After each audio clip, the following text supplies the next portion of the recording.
Barattoonni Yuunivarsiitii Arsii hiriira ba'uun haleellaa uummata Walloo irratti taasifamaa jiru balaaleffatan.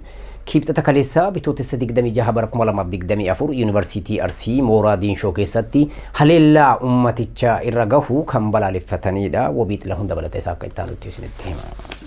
Kaleessa ganama naannoo sa'aatii 2 eegalee akka hiriira jalqabuuf jedhaniin hooggantoonni mooraa yuunivarsiitichaa barattoota dubbisanis yaadni hooggantoonni kaasan quubsaa waan hin taaneef hiriira ba'uun sagalee isaanii dhageessisuu OMN itti himan.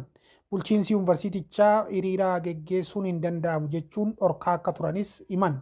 Uummata Walloo karaa deeggaruun barbaachisuun deeggaruu qabna malee as keessatti hiriira ba'uun dhowwaadhaa jechuun sagalee keenya kan dhageessifanneef nu ittisuuf yaalaa turanii jedhu. Akkuma hooggantoonni moorichaa jedhan karaa barbaachisuun uummata Walloo tumsuun barbaachisaa ta'e osoo jiru gaaffii uummata keenyaa qaamonni dhimmi ilaallatu dhaga'uu fi arguu qabu jennee waan amannuuf hiriira taasisuun uummata keenyaaf sagalee taanee jirraa jedhan. Humnoonni mootummaa mooraa alaa fi keessaan dhiibbaa barattoota irratti taasisuuf yaalanis tarkaanfii nurratti fudhatamuuf itti gaafatamummaa fudhannee hiriira kana baane jechuun barataan moorichaa OMN